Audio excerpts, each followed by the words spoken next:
Creating documents is one of the most fundamental computer skills a person needs. Fortunately, it's also one of the most straightforward. While there are lots of different types of documents you might need to make, be they resumes, reports, or even a novel, they all start out the same way. In this video, we'll go over how to create a new document and how to make some of the most common adjustments you might need to make in two of the most common word processing programs, Google Docs and Microsoft Word. In order to create a new document in Google Docs, you simply go to docs.google.com in your web browser, and if you're not already logged into your Google account, log in. If you don't have a Google account, you can follow the prompts to sign up for one by clicking Create Account beneath the sign-in prompt. After logging in, you can create a new document by selecting one of the document types in the template gallery. The default template is blank, which will present you with a blank white page.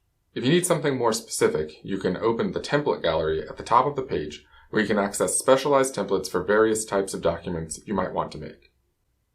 In Microsoft Word, you can create a new document either by clicking on File in the menu and then selecting New, or by pressing Ctrl-N on your PC keyboard, or Command-N on a Mac.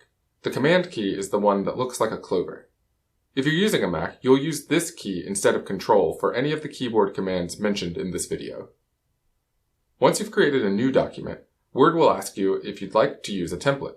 Here you can either select the template that best fits the type of document you need to create, or start from a blank document. For this video, you'll start with a blank document in Word. Here, you have a blank page and a blinking cursor. You can begin typing immediately. All of our usual rules for text editing apply here. You can start a new line by pressing Enter, capitalize a letter by pressing and holding Shift as you type it.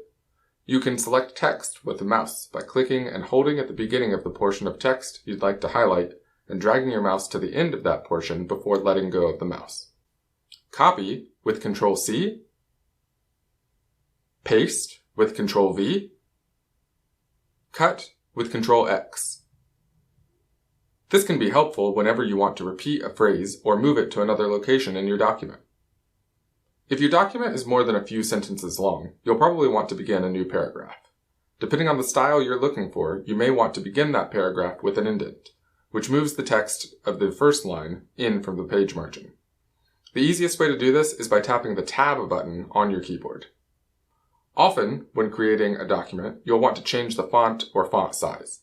Changing the font can help convey the proper mood for the document, and changing the font size can help with readability.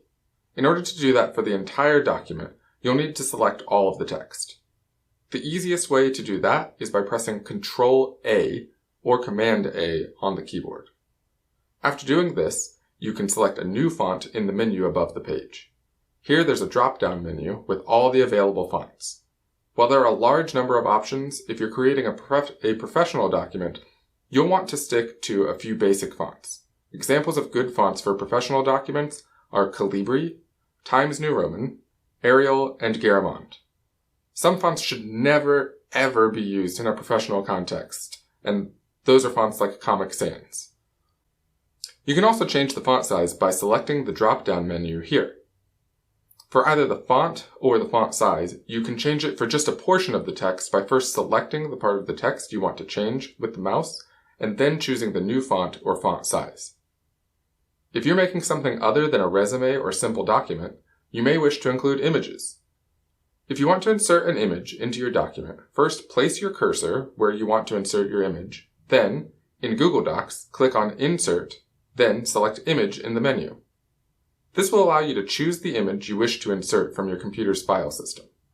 In Microsoft Word, the process is pretty much the same, except you'll choose Insert and then Pictures.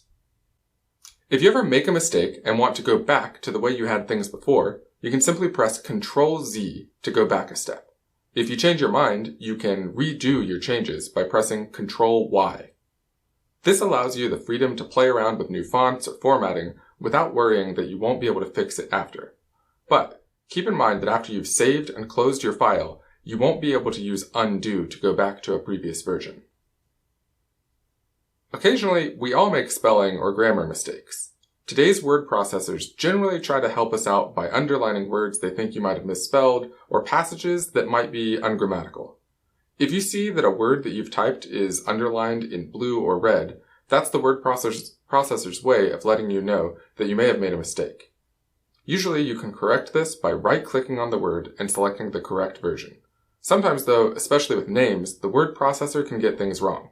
In that case, you can get rid of the red or blue underlining by right-clicking the underlined word or passage and selecting either Ignore or Add to Dictionary. Once you're satisfied with your file, you'll need to save it. In Microsoft Word, you can do this by pressing Ctrl+S or by clicking File in the menu and selecting Save. If you've created a new file, the program will ask you where you want to save the file and what name you want to give it. Once you've chosen where to save the file and what you want to call it, you can save the file by pressing Save or by pressing the Enter key on your keyboard. After saving the file for the first time, Ctrl+S or Save will no longer ask you where you want to save the file and will instead save your changes in place of the file you chose previously. If you've opened an existing file, Ctrl+S or Save will save any changes you've made in the file you've opened. For Google Docs, much of what you've done will be the same, but because Google Docs works from your web browser, your changes will be saved automatically, so there's no need to press Ctrl+S or to choose to save the file. You can, however, save a copy of the file if you need it to put on a USB drive or share it with somebody else. You can do this by clicking File, then Download, and selecting the file type you need. For example, if you want to edit a file you've made in Google Docs using Microsoft Word, you'll want to download your file as docx, D-O-C-X. If you want to print it later and send a final copy to someone else, PDF is a good choice. Once you're happy with your file, you may need to print it.